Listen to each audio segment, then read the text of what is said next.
Ni namba za Dr. Hussein Ali Mwinyi.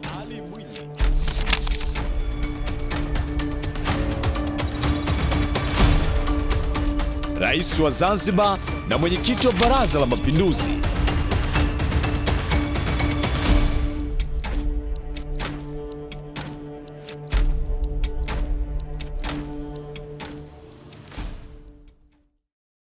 Na moja kwa moja kutoka Vuga ama Mnazi Mmoja ilipo Ikulu ya Zanzibar, makazi ya Rais Dr. Hussein Ali Mwinyi na ofisi yake hii. Ndiyo, kama viongozi wengine waliowahi kupita hapa na kuweka alama zao, ndivyo Rais Dr. Hussein Ali Mwinyi anavyoanza kuandika historia yake. Ndiyo, tutazihesabu hatua zote na vile tutaangalia mabadiliko katika utendaji wake. Mimi ni Khalid Gangana. Karibu katika namba za Dr. Hussein Ali Mwinyi, interview ama mahojiano maalum kabisa na Rais wa Zanzibar na mwenyekiti wa Baraza la Mapinduzi. Kama unavyomwona kwa mbali kabisa pale, yupo katika lango hili la kuingia Ikulu. Leo mimi nimepata bahati kubwa sana, kukutana na Rais wa Zanzibar na mwenyekiti wa Baraza la Mapinduzi, Dr. Hussein Ali Mwinyi. Habari za muda huu? Salama kabisa. Kwema kabisa. Tunamshukuru Mungu. Sasa habari za Zanzibar? Salama kabisa. Hongereni kwa kazi nzuri. Asante sana. Sasa naona tumemka na mvua sasa hivi. Naam. Ndio kipindi chake. Sawa. Hakuna madhara yote ambayo yameripotiwa kipindi hiki cha mvua? Mpaka sasa hivi tuko salama. Sawa. Jengo ni kubwa hili na lina historia ya viongozi mbalimbali. Historia ya viongozi wale wazawa kabisa inaanzia labda baada ya mapinduzi ya Zanzibar ama kabla lilikuwepo hapa hili? Naam, hili jengo ni la kihistoria. Lilikuwepo kabla ya mapinduzi na kwa kweli limejengwa na Waingereza na tawala zote zimekuwa hapa tokea Mzee Karume. Nimefanya kazi katika jengo hili mpaka sasa hivi awamu ya 8 bado tuko kwenye jengo hili. Sawa. Mara nyingi ofisi ya rais inakuwa vile kama makazi, kwa sababu zipo huduma nyingine maalum muhimu za binadamu zinakuwepo hapa. Ratiba yako ile ya kazi ni sasa na watumishi wengine, ama kwa sababu vipo vitu hivyo basi muda wote unaingia kazini na kutoka muda wote? Kwa kweli kwa kazi zetu sisi hatuna ratiba maalum. Tunaingia asubuhi, lakini kutoka inakuwa inatofautiana. Kuna siku unatoka jioni, kuna siku unatoka usiku, kutegemea na majukumu yenyewe yaliokuwepo. Sawa. Tutaingia ndani kukutana na wenzetu na eneo maalum ambalo umetuandalia kwa ajili ya kufanya mazungumzo haya, lakini hapa angalau tupate mawili matatu. Kiprofessional, rais ni daktari. Unakumbuka labda mara mwisho kutoa huduma ya kidaktari kumtibu mtu ilikuwa ni lini? Nakumbuka mwaka 1999. Kwa sababu mwaka 2000 nilienda kugombea ubunge kwa mara ya kwanza. Kwa hiyo mpaka 99 nimetokea kwenye huduma za hospitali kwenda kwenye siasa. Sawa.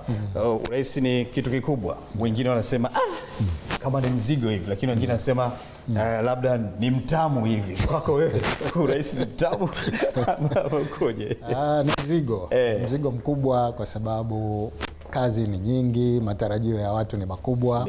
Na lawama mara nyingi mambo yakisipokaa sawa basi anatipiwa rais moja kwa moja. Kwa hiyo sio kazi nyepesi sana, kazi nzito. Cheo chako kina pengine kutokana na majukumu ya cheo chako, kuna vitu ungetamani uvifanye ama ulivyokuwa unavifanya lakini ndio haiwezekani tena. Ni vitu gani hivyo? Kwa kweli mara nyingi tunasema kwamba muda na familia. Kuna kipindi ambacho ilikuwa unajua kila weekend unatoka na familia, mnaenda nje kula, kutembea. Hayo sasa hivi kwa kweli sio rahisi sana, lakini vile na marafiki, kutembelea jamaa, mara nyingi ile muda wa binafsi umepungua sana. Kwa hiyo umebaki ni kazi zaidi.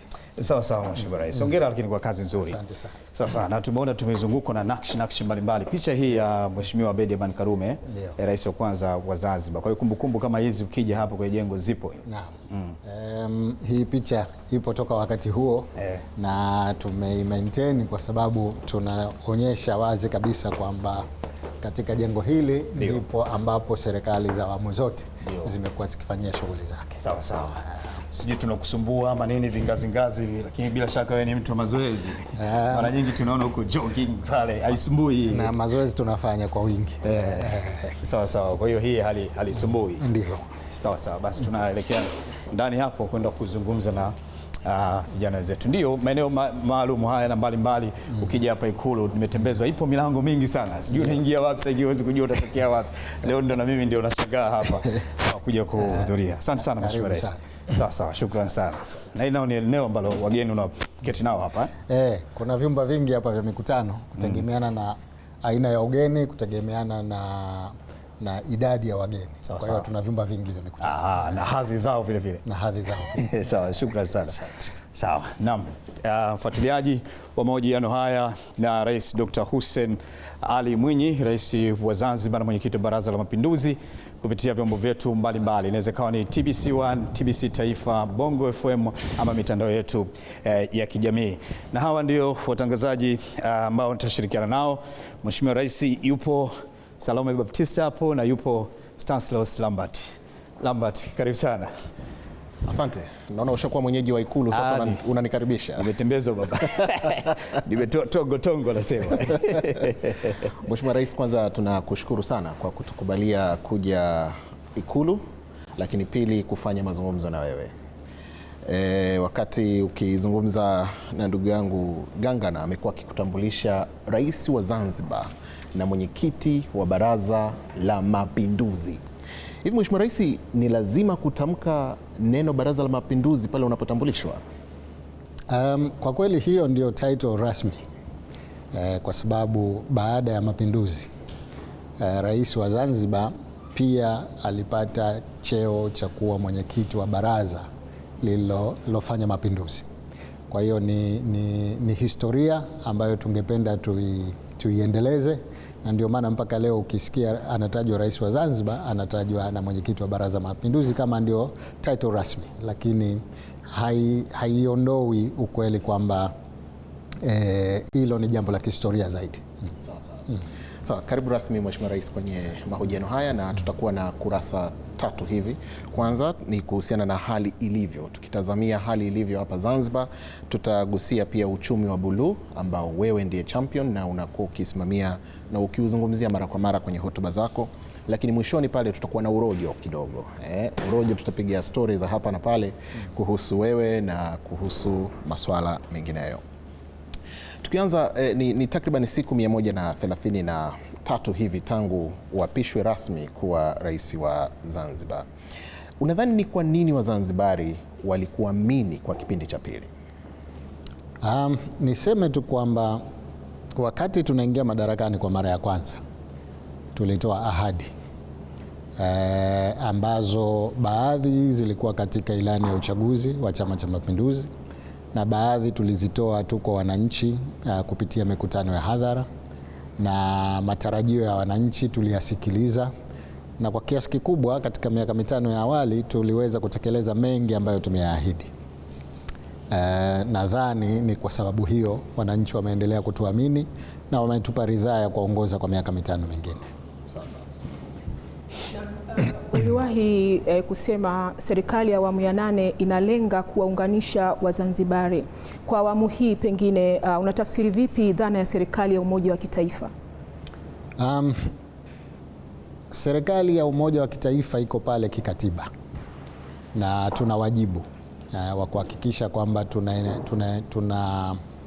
tunatekeleza katiba iliyopo, na utaratibu unataka pale ambapo uchaguzi umekamilika na tumepata idadi ya viti katika baraza la wawakilishi, basi kwa mujibu wa idadi ya viti tunagawana nafasi katika baraza la mawaziri. Kwa hivyo tuliwataka wenzetu walete majina kwa ajili ya kuweza kukamilisha baraza la mawaziri.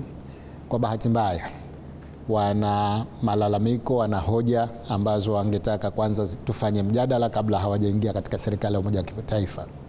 Mimi naamini kwamba majadiliano haya yatakamilika na tutarudi katika serikali ya umoja wa kitaifa kama katiba yetu inavyotaka. Lakini wewe mwenyewe binafsi unajisikiaje kuongoza serikali huku ukiwa na wizara 4 hazina mawaziri na wala huna makamu wa kwanza wa rais? Kwa kweli si jambo ambalo linatija. Bila shaka bila viongozi kutakuwa kuna kazi ambazo hazifanyiki vizuri, lakini tuna mategemeo makubwa kwamba mkwamo huu utaisha, tutarudi katika serikali ya umoja wa kitaifa na watu wataendelea kuchapa kazi. Kwa sasa tuna makaimu mawaziri, tumewapa baadhi ya mawaziri tumewapa instrument za kukaimu wizara ambazo sasa hivi hazina mawaziri. Kwa hiyo kazi zinakwenda, lakini sio kama vile ambavyo wangekuwepo watu wa kudumu. Wakati unataja baraza la mawaziri, nadhani na baadaye wakati ukiapisha ulisema ni kama unatoa siku 90 hivi kuhakikisha kwamba wenzenu kwa maana ya ACT wao wameleta majina, lakini mpaka sasa kimya. Siku 90 pia zimepita, Mheshimiwa Rais. Siku 90 ni kwa mujibu wa katiba. Katiba inatamka kwamba baada ya siku 90 rais anaweza akafanya uteuzi ambao anautaka. Anaweza kufanya, sio maana yake lazima afanye. Sasa kwa sababu mazungumzo yanaendelea, nimeona ni busara kutofanya huo uteuzi mpaka tumalize mazungumzo. Kama tutakuwa tumeelewana, basi watarudi ili tuendelee kuchapa kazi. Rais Dr. Hussein Ali Mwinyi, msingi mkubwa wa mahojiano haya yanakuja kwenye hotuba yako wakati unavunja baraza la wawakilishi kuelekea uchaguzi mkuu wa mwaka jana, na rekodi zimeandika, namba nyingi zimebadilika chini ya uongozi wako. Taasisi nyingi, yani namba zimebadilika na kupanda juu, na ndio maana tukasema mahojiano haya tuite namba za Dr. Mwinyi. Kwa mfano, ongezeko la mapato kutoka bilioni 856 kwa mwaka 2021 mpaka trilioni 2.1 miaka 4 kama si 5 mbeleni hapo. Ulianzisha kodi mpya ama kuna mifumo ambayo ulidhibiti ama kuongeza ukahakikisha pato hilo? Naam, ukuaji wa kodi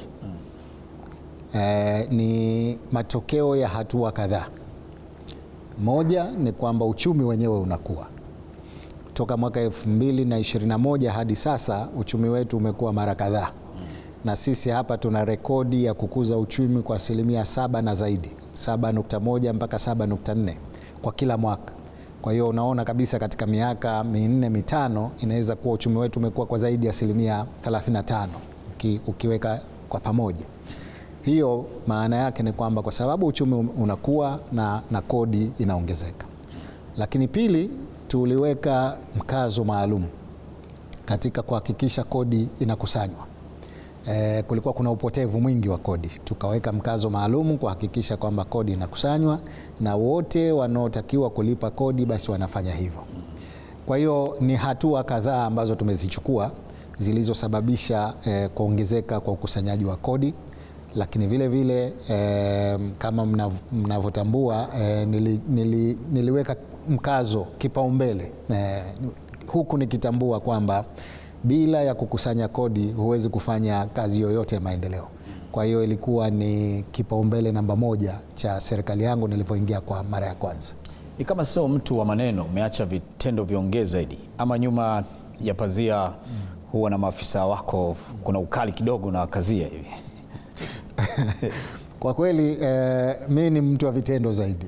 Maneno ni mara moja sana, lakini pale ambapo panahitaji lugha kali basi lugha kali huwa inatumika, lakini zaidi kama mnavyoona huwa hatuzungumzi muda mrefu, lakini tunafuatilia sana utekelezaji.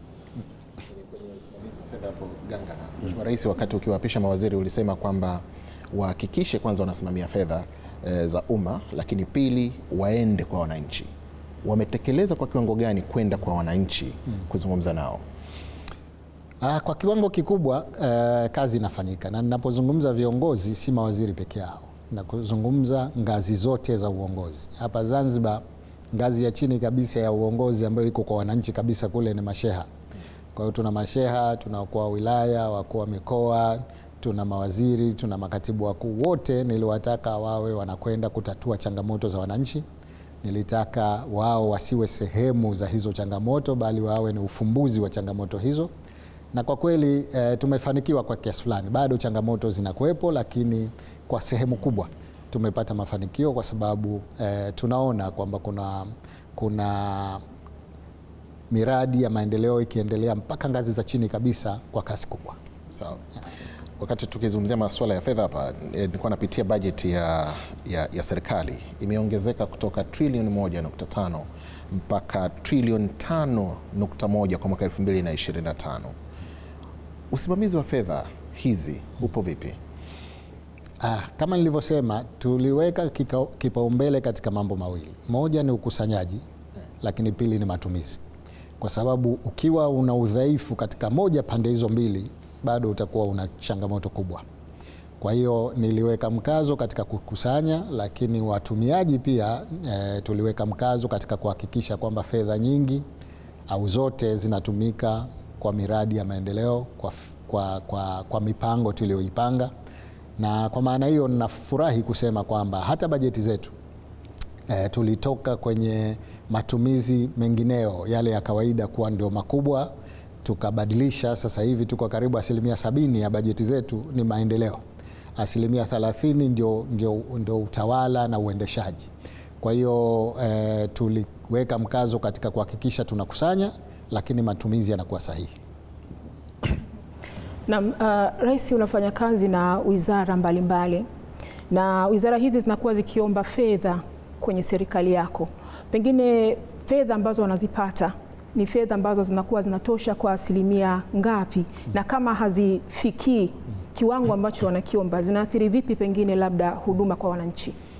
Nafurahi kusema kwamba sasa hivi kama nilivyosema awali, mkazo tumeweka kwenye miradi ya maendeleo. Kwa hiyo tukikubaliana kwamba tunaenda kufanya miradi hii, tunahakikisha fedha zinapatikana kukamilisha miradi hiyo. Mapungufu ya fedha yanaweza kawa katika fedha za utawala, matumizi mengineyo tunayoyaita kwa ujumla wake, lakini pengine unapoweka fedha nyingi huko na matumizi yanakuwa mabaya. Watu wanaweza kuwa kila siku wako katika semina na warsha, kila siku wanafanya vikao kwenye hoteli za kitalii. Kwa hivyo mimi hainishughulishi sana zikipungua upande huo, kwa sababu najua huko ndio sehemu ya kubana, lakini miradi ya maendeleo lazima itimie. Pengine umekuwa ukiwawajibisha pia wale ambao wamekuwa wakitumia fedha vibaya. Inatoa somo kiasi gani kwa viongozi wengine? Kwa kweli tunasema kwamba, na hili naendelea kulisema, sio jambo ambalo la mpito, ni jambo la kudumu. Mtu yoyote ambaye atakuwa anatumia fedha za umma vibaya atawajibishwa, na si kiutawala tu. Tuna taasisi yetu ya ZAECA wanafanya kazi nzuri ya kuhakikisha wanakwenda kila wizara, kila idara, kila taasisi kuhakikisha kwamba fedha za umma hazitumiki vibaya. Sawa. Ipo dhana ya uwekezaji, mara nyingi ikitajwa inatajwa kama inaangukia kwa watu wa nje na watu labda wenye mitaji mikubwa. Zanzibar tumeona imechukua jitihada mbalimbali kuhakikisha hata wazawa wenyewe, na ukaja na mpango ule wa Skuki. Hivi wananchi wa kawaida wamechangamkia vipi ile fursa na matokeo yake mpaka sasa hivi yakoje? Naweza kusema kwamba utaratibu wa uwekezaji wa ndani ni jambo la msingi sana. Mwanzo tulikuwa tunadhani kwamba pengine watu hawana uwezo au watu hawana uelewa, lakini imethibitika kwamba Wazanzibari wengi wako tayari kuwekeza katika miradi au fursa ambazo zina uhakika. Na mfano mzuri ulikuwa ni Sukuk. Sukuk watu wengi wamewekeza fedha zao, tumepata kile kiwango tunachotaka na kimevuka. Kwa maana hiyo ni kwamba tutaendeleza taratibu hizi. Sisi hapa Zanzibar bado hatujakuwa na soko la mitaji, yani stock exchange, lakini mfano ule umetuonyesha kabisa kwamba hata tukianza kuchukua baadhi ya hisa za serikali katika mashirika ya serikali tukaziweka katika utaratibu ule, wananchi wengi wataweza kuwekeza katika maeneo hayo. Sawa. Hapo nilikuwa napitia takwimu, miradi zaidi ya 480 ya uwekezaji chini ya uongozi wako ambayo ina thamani ya zaidi ya dola za Kimarekani bilioni 6. Lakini kuna watu wanaonyosha kidole, wanasema pengine miradi hii ni ya vitu, si ya watu. Inatafsiri vipi maisha ya mwananchi mmoja mmoja? Nadhani ni kukosekana kwa uelewa tu, kwa sababu miradi iko ya aina nyingi. Kuna miradi ya miundombinu. Unapoweka fedha kwenye bandari, nchi nzima inanufaika, kila mtu ananufaika. Wewe unaweza ukawa ni mfanyabiashara wa mchele au wa bidhaa yoyote, unapokuwa na uhakika wa mzigo wako kufika kwa wakati, basi umenufaika. Kwa hiyo mtu anaweza kaona mimi sinufaiki moja kwa moja, lakini mimi nataka kuambia miradi ya maendeleo ikiwemo bandari, viwanja vya ndege, barabara, zote zina athari katika kumnufaisha kila mtu, kila mmoja wetu. Pengine huoni moja kwa moja inavyokunufaisha, lakini hakuna shaka kwamba uwekezaji katika miundombinu ni jambo la msingi sana. Sasa kuna miradi ile ambayo inakunufaisha moja kwa moja. Kwa mfano, ukiwekeza kwenye hoteli, ukiwekeza kwenye mradi wa biashara, bila shaka hiyo ndio utakayoiona moja kwa moja, lakini mimi nataka niamini kwamba miradi mingi tuliyoifanya, iwe ya kiuchumi au iwe ya huduma za jamii kama afya, elimu, ina athari kwa kila mtu katika nchi. Katika moja ya maelezo yako uliwahi kuzungumzia namna unavyotamani kuiacha Zanzibar bila madeni. Pengine labda Zanzibar ina mpango gani wa kulipa madeni kama ilivyo dhamira yako? Nilisema kwamba unapokuwa unakopa ni vizuri uweke utaratibu wa kulipa. Hiyo ndio njia pekee ya kuondokana na madeni. Na sisi katika serikali tumeweka utaratibu mzuri ambapo kila mwezi baada ya kukusanya fedha zote zinazopatikana kupitia kodi, kabla hatujaanza kugawana, kuna fungu maalum tunaliweka katika akaunti ya kulipa madeni.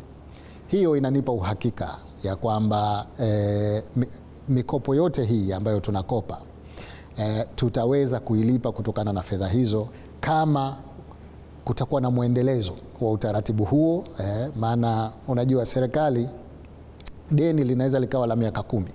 Kwa hiyo mimi nitaondoka madarakani bado lipo hilo deni, lakini kama utaratibu huu utaendelea, maana yake pia akaunti ya madeni itakuwa na fedha za kulipa mikopo hiyo. Sawa sawa. Zanzibar watu hawaji tu kutalii. Wanakuja kwa mambo mengi. Mtu mwingine anasema navuka maji kwenda kununua kifaa cha elektroniki, labda kwa sababu zipo taarifa anasema kule vifaa bei ni rahisi hivi. Mnaviingiza kwa bei ndogo ndio maana inauzwa kwa bei hiyo, ama kuna kitu gani, na serikali inapataje faida hapo? Labda niseme hivi kwamba kuna baadhi ya bidhaa watu wanafuata bara kutoka huku. Ndio, kweli. Na kuna baadhi ya bidhaa watu wanafuata huku badala ya bara. Kuna ule unafuu wa bei. Nadhani inategemea pia na kiwango cha uagizaji. Lakini vile vile inategemea na urahisi wa utoaji. Unajua ugumu wa utoaji katika bandari zetu kunaweza kukaongeza sana gharama. Kwa mfano naweza nikasema kwamba mzigo ukifika halafu ukikaa kwa siku 20-30 haujatoka, manake bei inapanda kutokana na zile demurrage charges na storage charges na charges kama hizo. Sasa wakati mwingine kuna unafuu wa kutoa mizigo upande mmoja wa jamhuri kuliko upande mwingine. Hiyo ndio inapelekea sasa mzigo kuwa na gharama nafuu, na ndio maana watu wanatoka upande mmoja kwenda mwingine. Sawa sawa. Unajua ni kurudisha kidogo nyuma pale kwenye mikopo wakati tunazungumza. Mheshimiwa Rais, umezungumzia kulipa madeni ya mikopo ya serikali. Kwani kwa ufahamu tu, Zanzibar inakopa yenyewe ama inakopa kupitia Jamhuri ya Muungano? Naam, Zanzibar ina taratibu kadhaa za kukopa.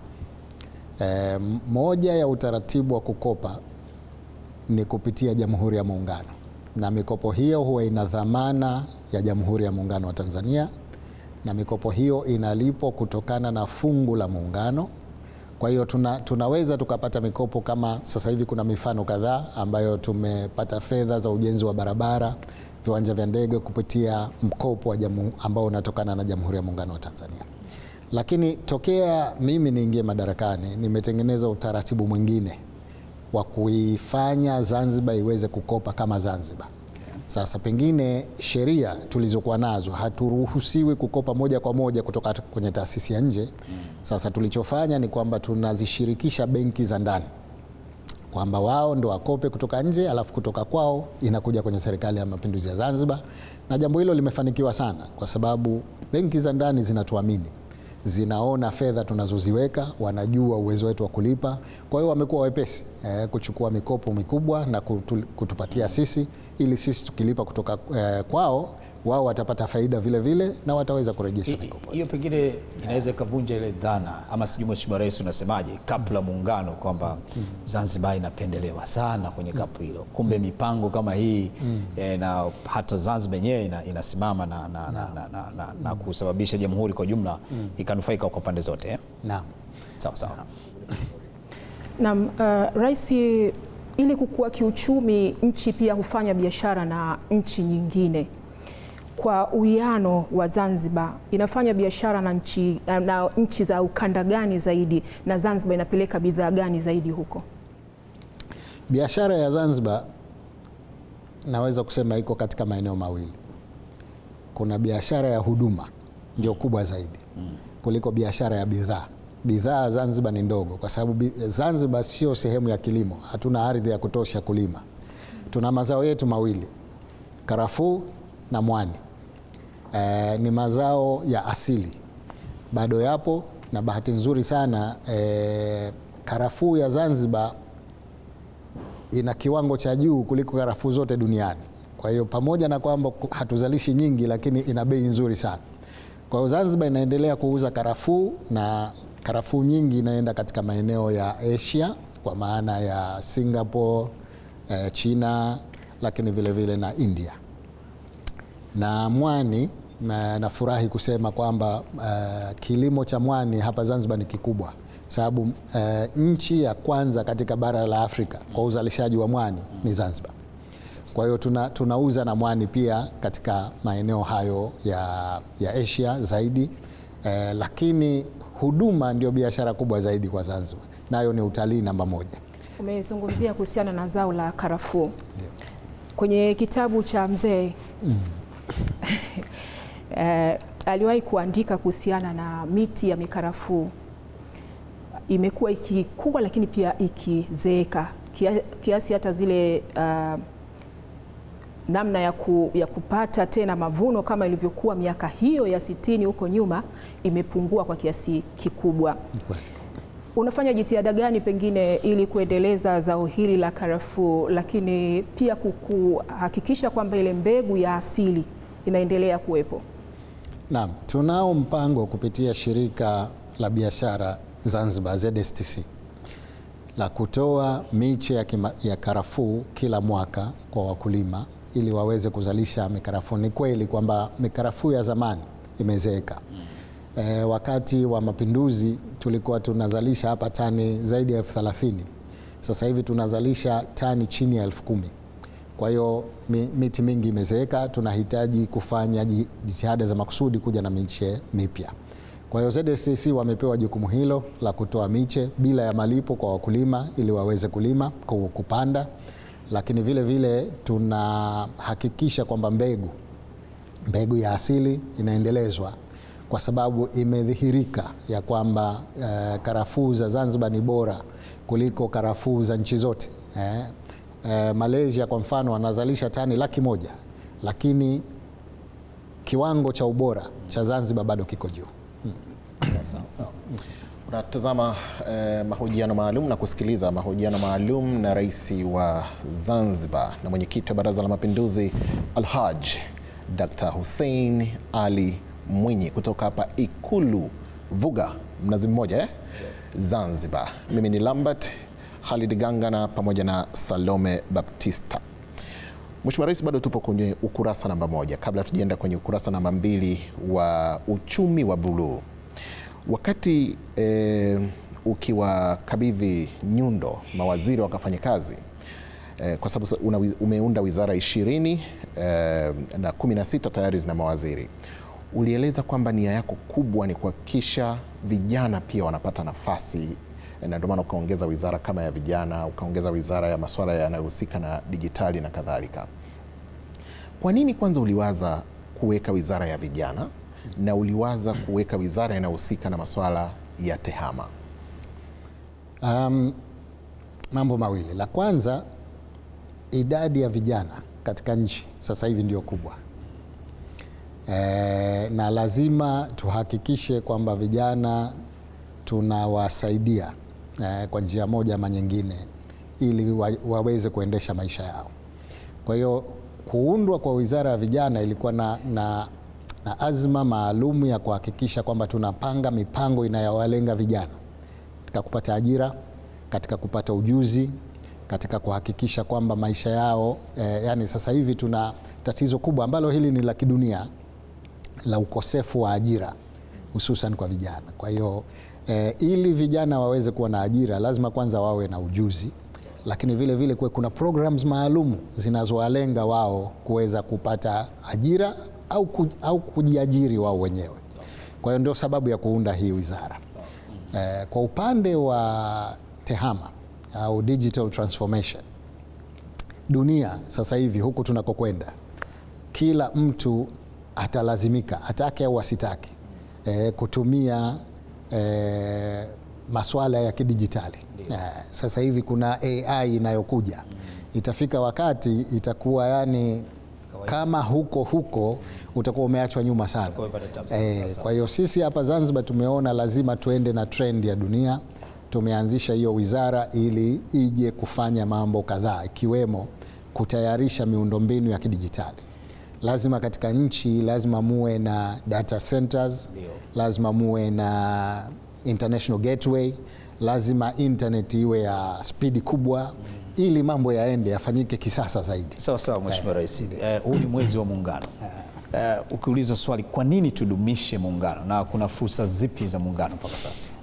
Naam, swala la Muungano ni swala muhimu sana na nadhani sote ni mashahidi ya kwamba Muungano wetu ni tunu kubwa, ni jambo ambalo lazima tulidumishe kwa njia yoyote ile, na tuna sababu za msingi. Sababu ni kwamba amani unaoiona katika nchi hapa ni kwa sababu ya Muungano, lakini fursa zilizokuwepo hususan fursa za wananchi kwenda upande wowote.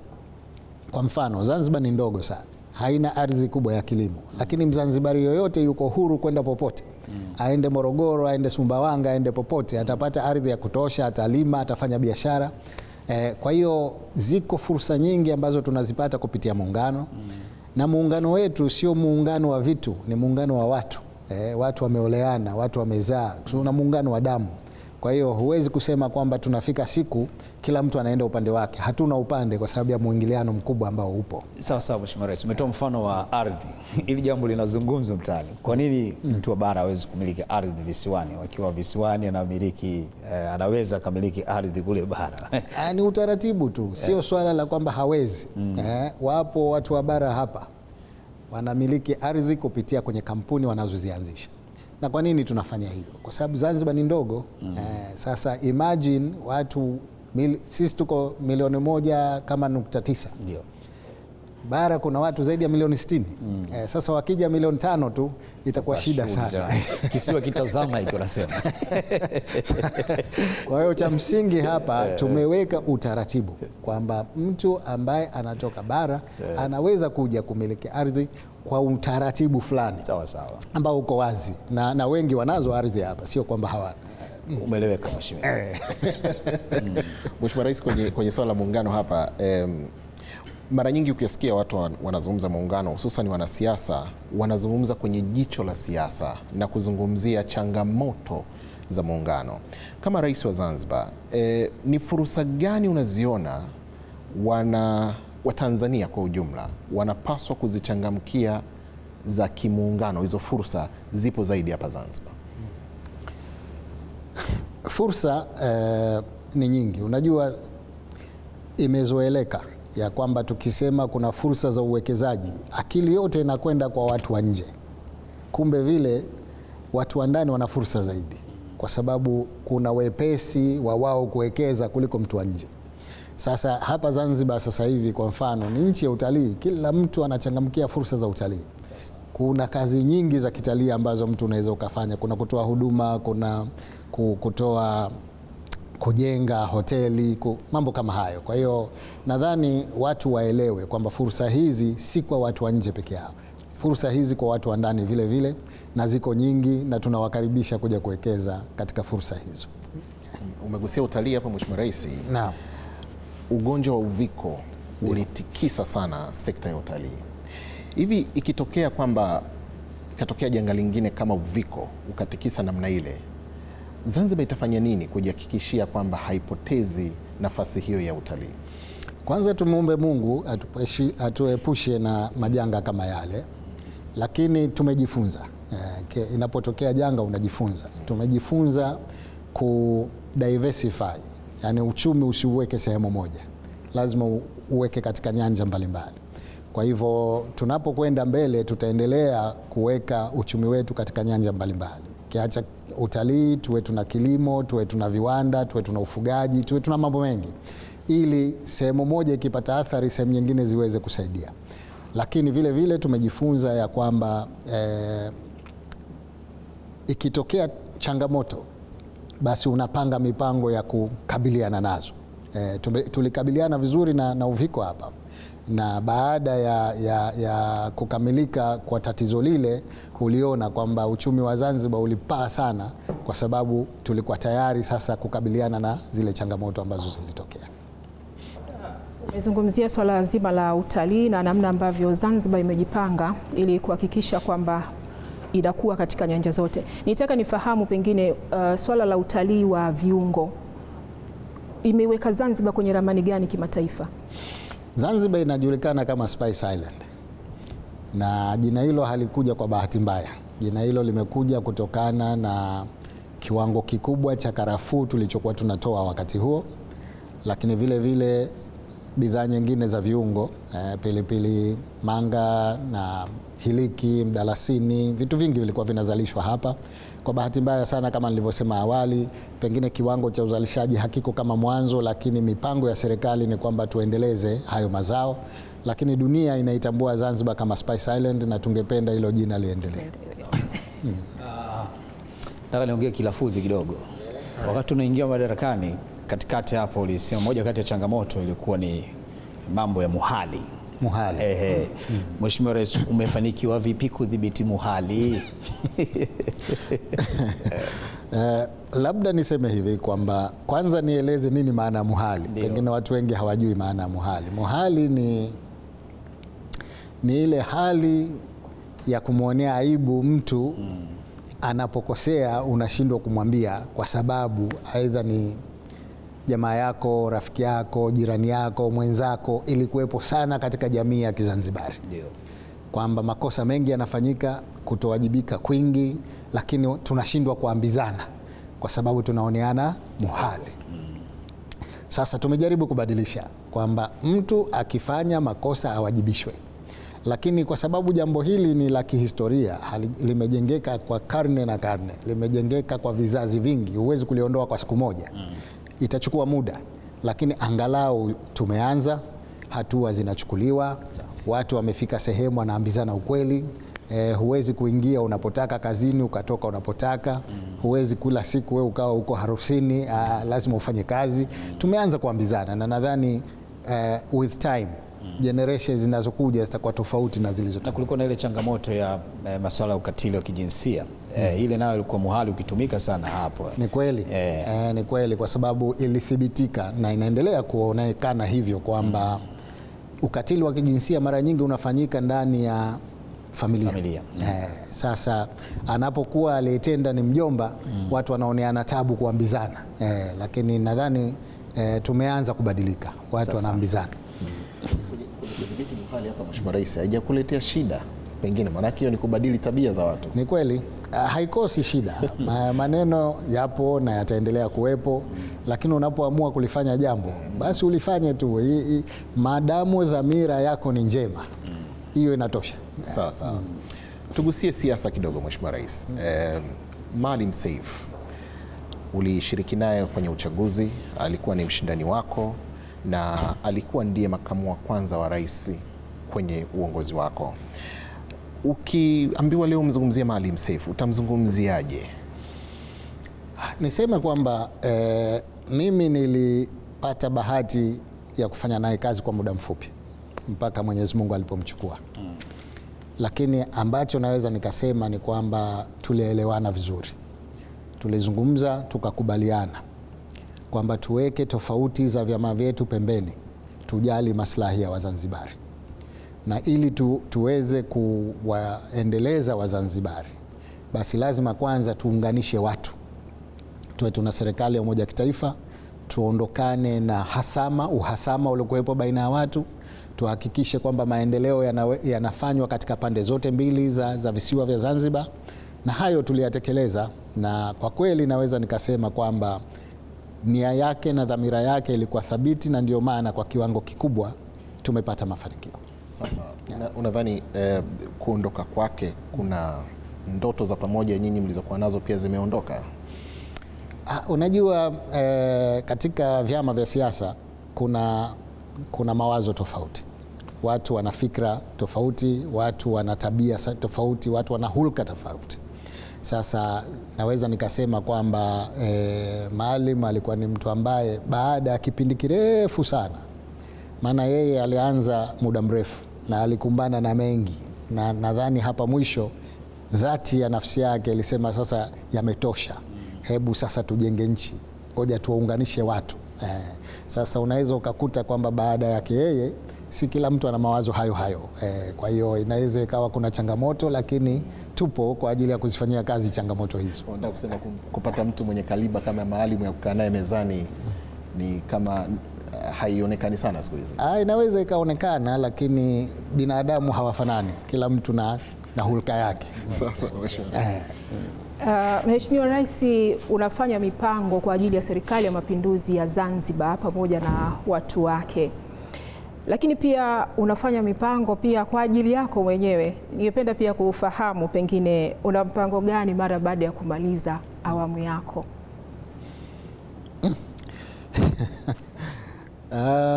Kwa kweli sijapanga, lazima niseme ukweli kwamba nikisha staafu, basi nikikaribia kustaafu nitaanza kupanga. Unajua kwenye kustaafu unaweza ukafanya mambo mengi. Unaweza ukaandika vitabu kama watangulizi wetu walivyofanya, lakini unaweza ukajishughulisha na shughuli za kilimo, ufugaji, mambo kama hayo.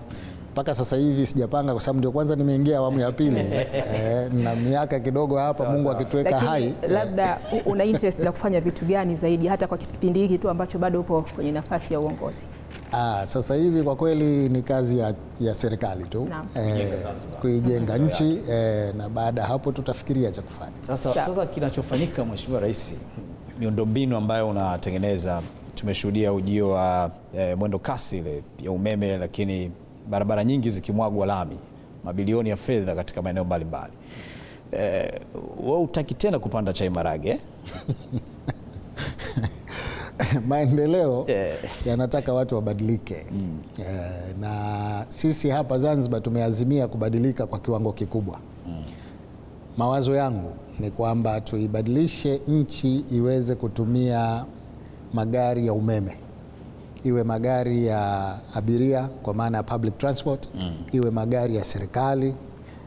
Na sasa hivi huku tunapokwenda lazima nchi iwe green kwa maana ya kuhakikisha kwamba tunapunguza carbon emission kabisa. Njia pekee ya kufanya hivyo, au njia nzuri ya kufanya hivyo kwa visiwa. Unajua visiwa hivi vya utalii, wenzetu wanaokuja huku wanataka kuona mambo yale ambayo yanaondoa carbon emission katika. Kwa hivyo tuna mpango huo. Sasa ili uwe na mpango huo, lazima zile gari za zamani tuanze kuziphase out. Kusiwe na gari ambazo zinatumia diesel au petrol. Alafu vile gari za shamba zibaki shamba. Mjini lazima tuwe tuna gari za kisasa. Kwa hiyo kama kuna mbunifu anaweza kutengeneza namna ile, lakini kitumia nishati safi ni sawa tu. Ni sawa kabisa. Sawa. Sasa kwa wabunifu, mtindo wa chai maharage ule Mheshimiwa Rais, hata sisi wengine hatupendi. Kwani umeshawahi kupanda Mheshimiwa Rais? Nimewahi kupanda.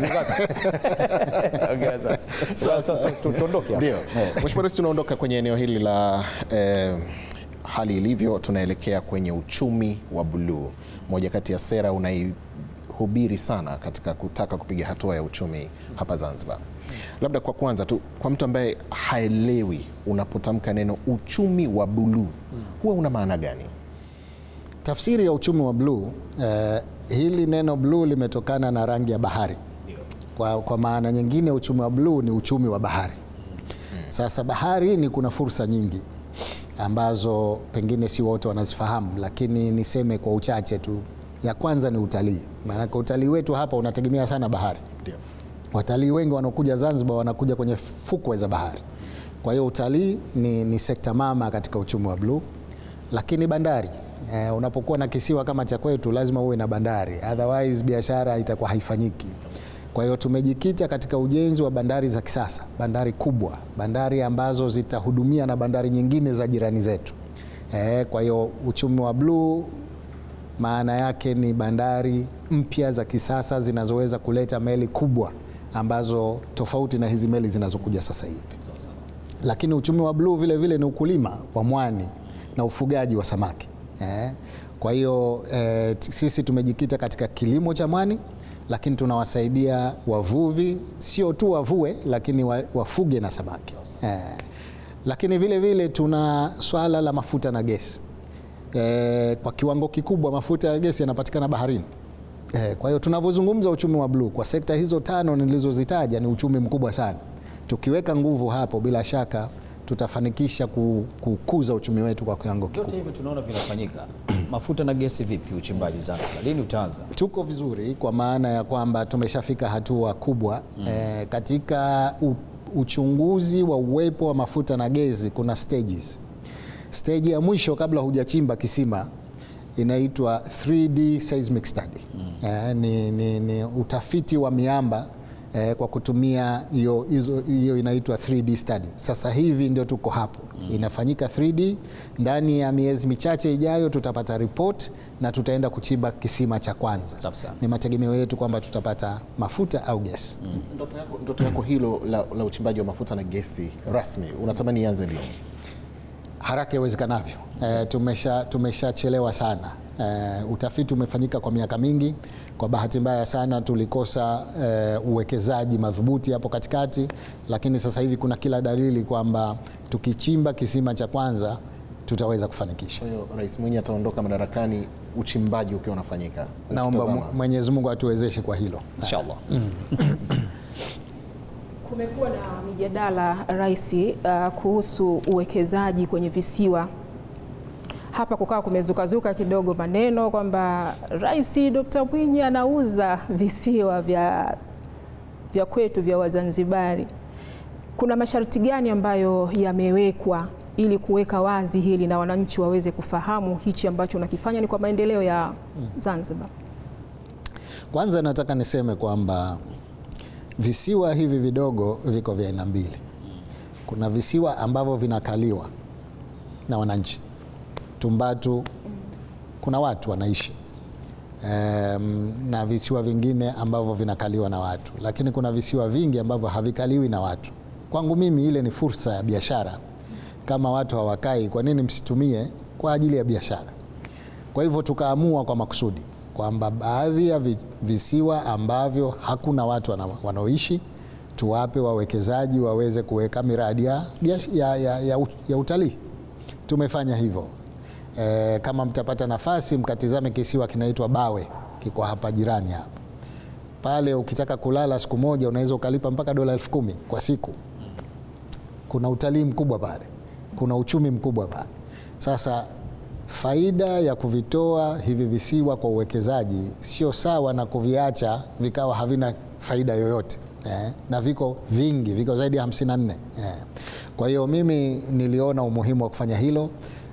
Katika siasa hukosi watu watakaopinga, ni kawaida, lakini baada ya matokeo kuonekana nadhani tutakubaliana kwamba tulifanya uamuzi wa busara. Na kuna kipindi unajua mtu anavyotenda na kinachotokea wakasema huyo mzee wa mabati tu.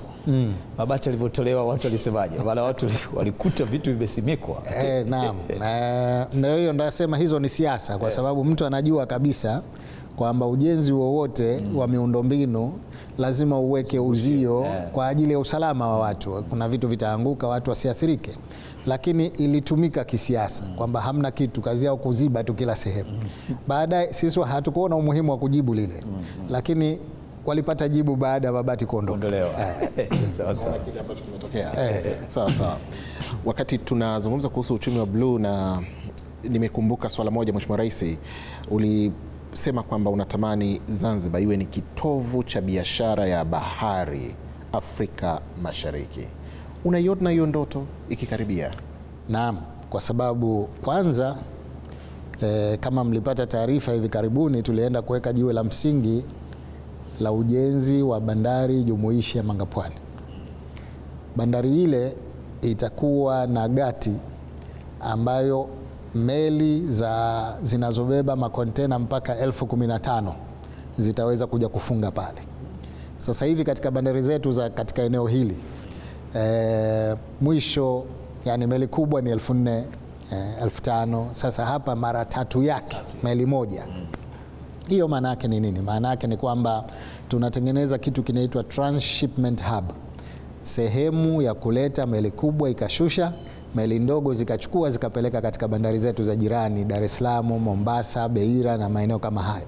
Huo ni uchumi mkubwa sana, na ndio maana tunasema kwamba baada ya kukamilika bandari ya Mangapwani, uchumi wa Zanzibar utakuwa ni uchumi mwingine kabisa. Sawa. Labda wananchi wajipange kwa kiasi gani kuzipokea hizi fursa za bandari hii ya Mangapwani?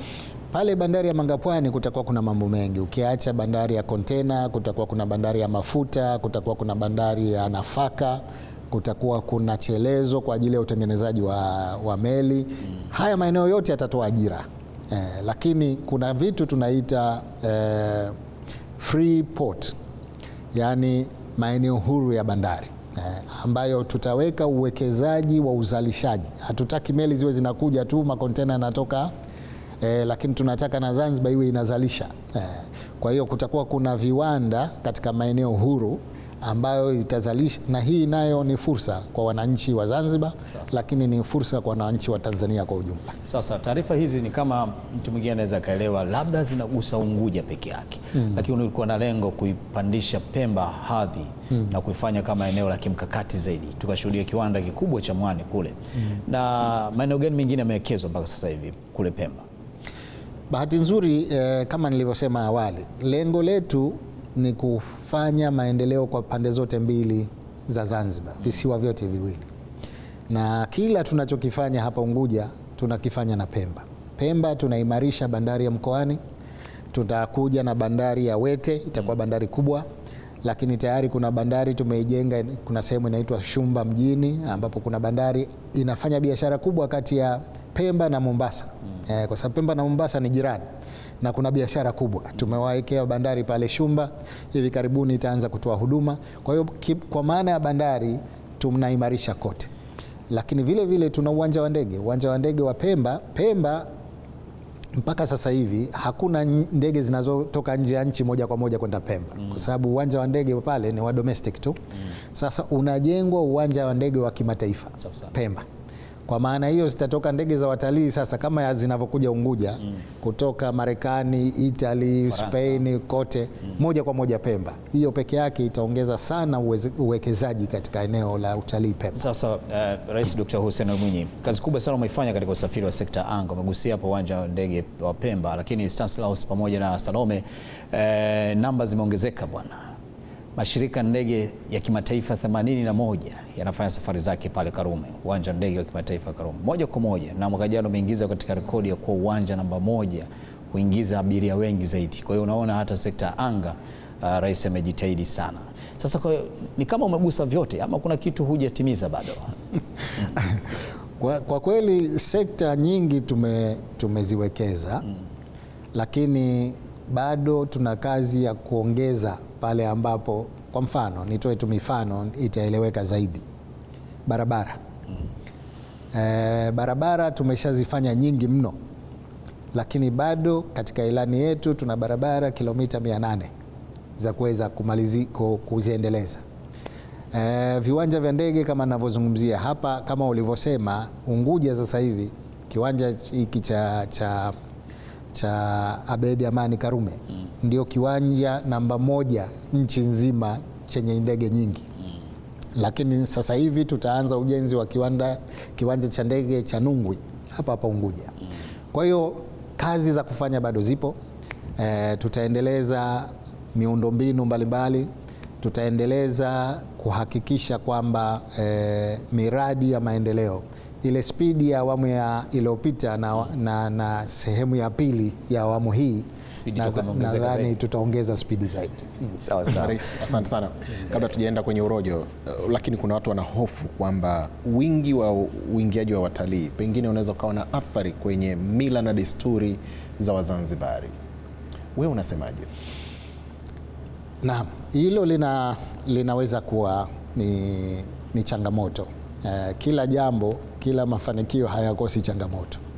Sasa inawezekana sana kwamba utalii ukaweza kuathiri upande wa utamaduni, mila na desturi, kwa sababu vijana wetu wanaiga mambo ambayo ni ya kigeni. Lakini tunayo kazi kama serikali, kama taasisi za dini, kama wananchi wadau, kuweza kutoa elimu kwa vijana wetu kwamba lazima tuzienzi na kudumisha mila zetu, desturi zetu, utaratibu wetu, dini zetu, ili tusiingie katika janga hilo. Maana wakati mwingine si kila kinachokuja ni kizuri. Kuna mambo mengine ni ya hovyo, na ni lazima kama wananchi tuone umuhimu wa kuhakikisha kwamba tunawaepusha vijana wetu na matatizo ambayo yanatokana na utalii na mambo kama hayo. Hapo kwenye utalii nataka nizungumze kitu hapo. Tumeona mwitikio wa watalii wengi sana, lakini Rais Dr. Hussein Ali Mwinyi, mara nyingi watu wenye uwezo wa kipato cha chini, natolea mfano rafiki yangu wa karibu Nazareth Tupete, akija Zanzibar ni mpaka mpigie simu Abubakar Yatib Kisando, wataka alale kwa Kisando kwa sababu hana uwezo kwenda kulala hoteli, kwa maana zile lodge ni ngumu sana kuzipata hapo. Hilo mmeweka fursa gani watu kuweka yale makazi ya wageni ambao wana hali ya chini pasipo kule kufika kwenye laki ngapi huko mtu naye aweze kulala? Hiyo ni fursa. Mimi naiona hiyo ni kama fursa, tena ni fursa nzuri kwetu sisi wazawa. Maana wanakuja watu kutoka nje, wanaweka hoteli za nyota 5, nyota 4, lakini watu wanaotoka Dar es Salaam au wanaotoka bara wanakuja hapa kwa weekend, wanataka kuenjoy kwa hoteli ya 80,000 mpaka laki, si nyingi, zinakosekana. Sasa hiyo ni fursa. Kwa hiyo ni lazima tuambizane wazawa, tuwekeze katika maeneo kama hayo. Nadhani ni fursa nzuri, na hivi karibuni nakuja Afcon. Sasa Afcon watamiminika watu wengi sana. Kwa hiyo ni muhimu kuwa na hoteli za aina hiyo. Ndugu zangu, ni mahojiano maalum na Dr. Hussein Ali Mwinyi, Rais wa Zanzibar na mwenyekiti wa Baraza la Mapinduzi. Tumetoka kwenye hali ilivyo, uchumi wa bluu, na sasa ni urojo. Tunywe urojo kidogo hapa na Mheshimiwa Rais, tupige mastori mawili matatu. Kwanza urojo wenyewe, Mheshimiwa Rais, umewahi kuunywa na huwa unaunywa pengine ukiwa hapa? Urojo hapa ni chakula chetu. Kwa hiyo tunapokwenda Forodhani na wakati mwingine tukiwa nyumbani, basi urojo ni Forodhani. Huwa unaenda ama unajificha kidogo? Mara moja huwa naenda Forodhani. Kwa wazi kabisa na watu wanaona? Kwa wazi kabisa. Sasa ni nani alikuwa role model wako kwenye masuala ya uongozi? Labda niseme kwamba mimi ni kiongozi wa kwanza kufanya naye kazi alikuwa Mzee Mkapa. Mwaka 2000 niligombea ubunge, na mwaka huo Mzee Mkapa akanifanya kuwa naibu waziri wa afya. Kwa kweli staili yake ya uongozi niliipenda sana, na naweza nikasema yeye ni role model wangu, kwa sababu ni mtu ambaye alikuwa ana maono sana kwenye masuala ya uchumi.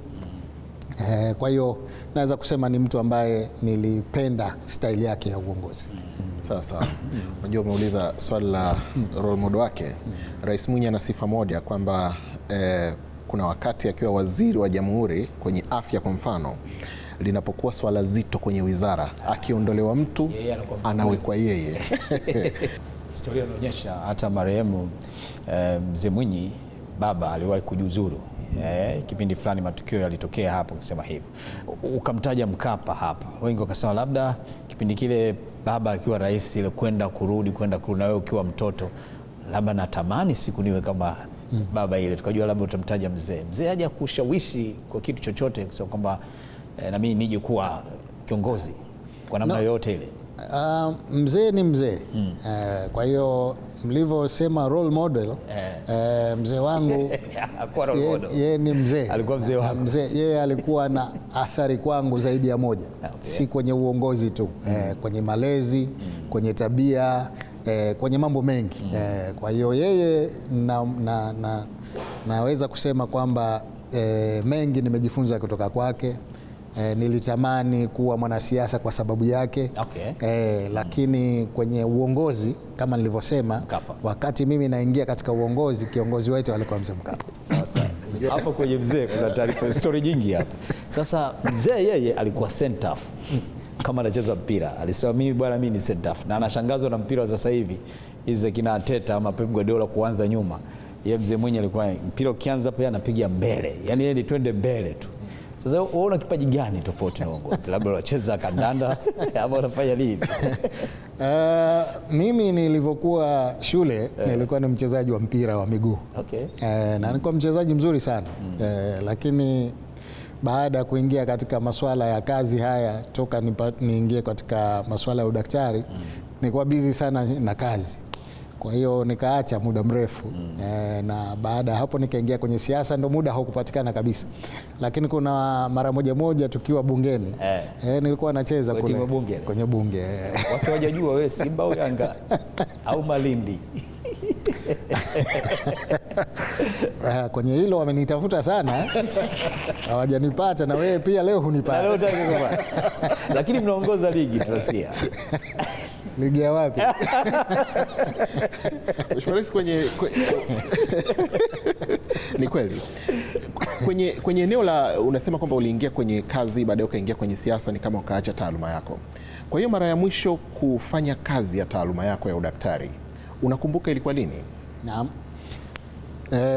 Mwaka 99 nilivyokuwa nafanya kazi katika hospitali ya Kairuki pale Dar es Salaam, na nakumbuka vizuri kwa sababu ilikuwa mwaka 2000 ndio nimekwenda kugombea ubunge. Kwa hiyo mpaka mwaka 99 nilikuwa nafanya shughuli za kutibu watu pale hospitali ya Kairuki. Katika nafasi ya urais ama uwaziri, kuna wakati wote umejaribu kumtibu mtu, sio kwamba kwa maana ya kwenda hospitali moja kwa moja, kumtibu mtu amepata dharura ama namna gani? Nyumbani kwangu mimi watu hawaendi hospitali. Nawapa tu dawa mwenyewe. Sawa, Mama Ngasala yupo hapa, naye aliwahi kutibiwa na Daktari Mwinyi. Ngasala alisema aliwahi kwenda hospitali ya Kairuki, sasa kumkuta Daktari Mwinyi. Sasa sijui kama nakumbuka, tuna bosi wetu mmoja aliwahi kumtibu miaka hiyo, anasema kuonyesha sasa. Katika moja ya shughuli za kuaga mabinti zako ulionekana ukiwa unacheza sana, lakini pia ukiwa una furaha sana. Nini kilikufurahisha? Labda mpata mali kubwa. Mzigo ulikuwa mkubwa? Hapana, kwa mila zetu sisi mahari haiombwi kubwa. Ndio maana unajua kuomba mahari kubwa ni kama unamuuza mtu. Kwa hiyo sisi kwetu tunatoa mahari ndogo sana kumwonyesha binti kwamba yani hatumtoi kwa sababu ya fedha. Kwa hiyo swala la mahari halipo. Nimefurahi kwa sababu binti yangu na baada au kabla yake kijana wangu wamepata wenza tu, kwa hiyo ni jambo zuri. Unajua kuoa kwa familia ya urais ni kama fursa sio? Kwani inakatazwa kumuuliza rais wameisha?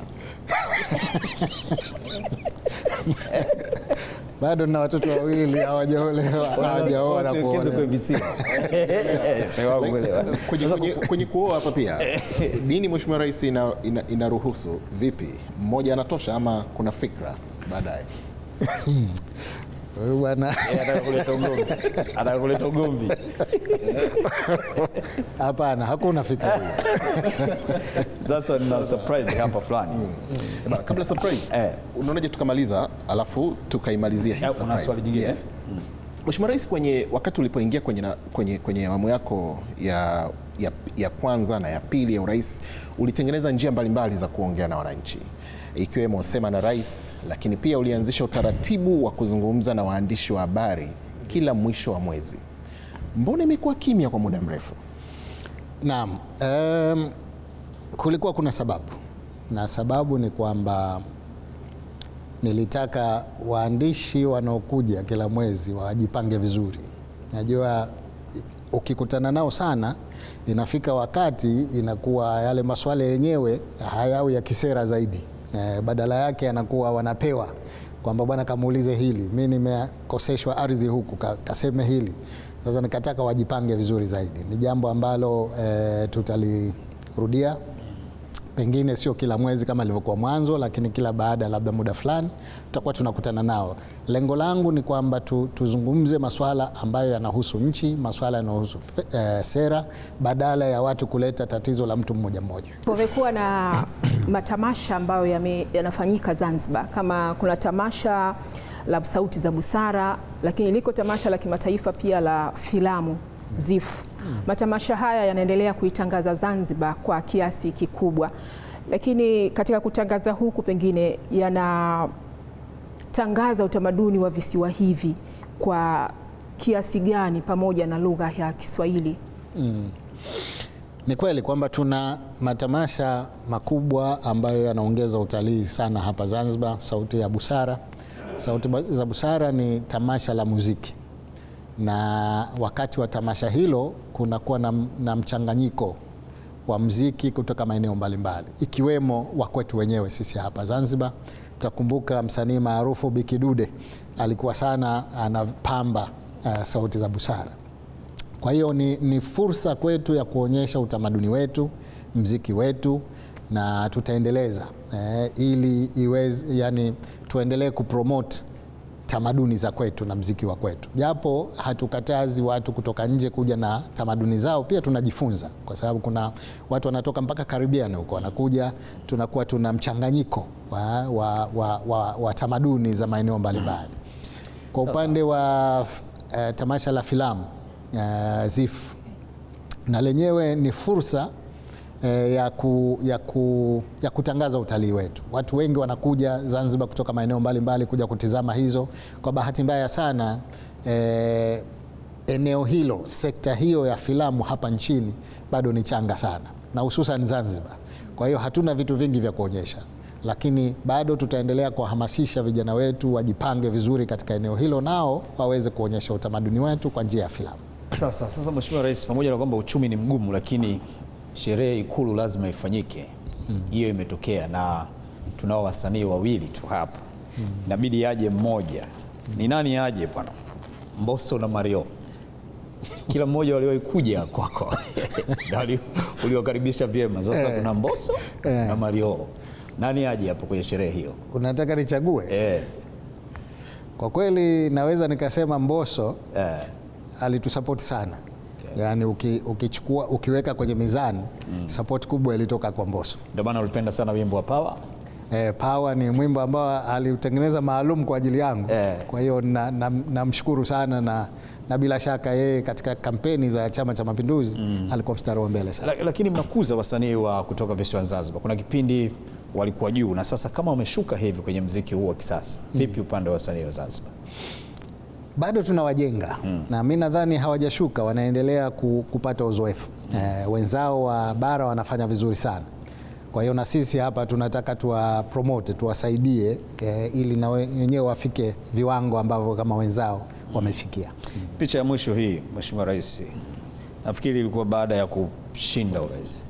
Uko na Bi Mariam hapa, majukumu ya kikazi, lakini saa nyingine unahitajika nyumbani. Yanatimizwa kama inavyotakiwa, ama ndio alikuuliza sema ukimaliza unataka kufanya nini, basi ukae tu nyumbani? Kama nilivyokuambia wakati tunakuja huku kwamba kazi hizi zinakuchukulia muda mwingi sana, kwa sababu muda wa kazi ya rais, sehemu kubwa ya muda wangu inakuwa ni katika kuhudumia nchi kuliko familia. Kwa hiyo moja ya mambo ambayo nafikiria bila shaka yatanipa muda zaidi kukaa na familia baada ya kustaafu, lakini vile vile lazima tuchukue nafasi mara kwa mara kujipanga ili kutoa muda zaidi kidogo, kwa ni jambo la msingi sana, ili familia na wenyewe waweze kuona kwamba uko pamoja nao. Sawa sawa. Mheshimiwa Rais, tunakushukuru sana, na kwa kumaliza tu, kama kiongozi wa nchi ambaye unashauriwa, unapokea maoni, na wakati mwingine katika kufanya uamuzi inabidi ushauriane na wasaidizi wako, kuna wakati wowote umechukua uamuzi kwa sababu tu ulipotoshwa na baadaye ulipokuja kugundua ukajutia uamuzi uliofanya? Kwa kweli hakuna jambo ambalo naweza nikasema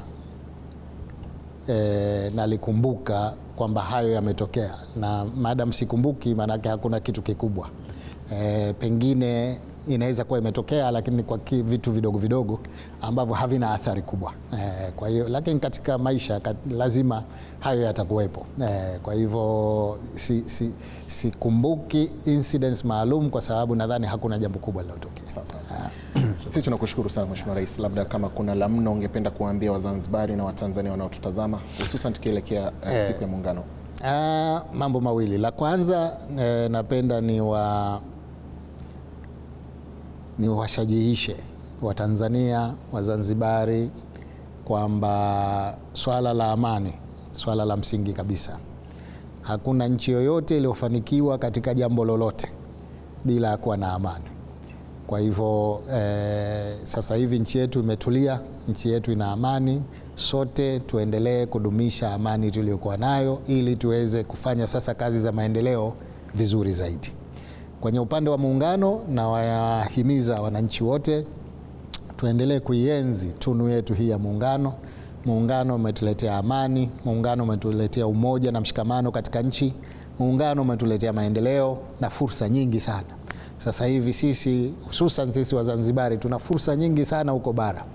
Unaweza kwenda kulima, unaweza ukaenda kuishi, unaweza ukaenda kufanya biashara, unaweza kupata fursa nyingi sana, na Wazanzibari wengi wamepata fursa pale Dar es Salaam na mikoa mingine mingi. Kuna Wazanzibari wengi sana ambao wamefanikiwa sana katika biashara na katika mambo yao mbalimbali. Tuienzi tunu hii ya Muungano. Wakati tunaadhimisha sherehe zetu za Muungano, basi tuhakikishe kwamba Muungano wetu unaendelea kudumishwa. Asante sana Mheshimiwa Rais. Asante sana. Kwenda kupiga picha pale kwa daraja la Fayova pale juu. Sawa, haya ni mahojiano na Dr. Hussein Ali Mwinyi. Tuko tukizungumza naye hapa kuhusiana na hali ilivyo Zanzibar. Tumezungumza kuhusu uchumi wa bluu, lakini bila kusahau urojo. Tumepiga story kidogo kumhusu na mambo mengine. Ni rais ambaye ana dhamira mbalimbali, ikiwemo kuwe na ongezeko la utalii kutoka 800,000 mpaka 1.5 na pia kule Pemba kutoka 200,000 mpaka 300,000 hivi. Lakini hapa Zanzibar tumekuja, tumetafiti, tumegundua kwamba hakuna zero. Sasa hivi ni kuanzia division 3 na kuendelea. Kwa hiyo kwenye elimu na madarasa yameongezeka. Tumegusia kuhusiana na uwekezaji kwenye eneo la utalii, uchumi wa bluu na maeneo mengine, pamoja na eneo la afya. Mimi ni Stanislaus Lambert, asante kwa kusikiliza na kutazama. Khalid Ganga ni yule pale pamoja na Salome Baptista.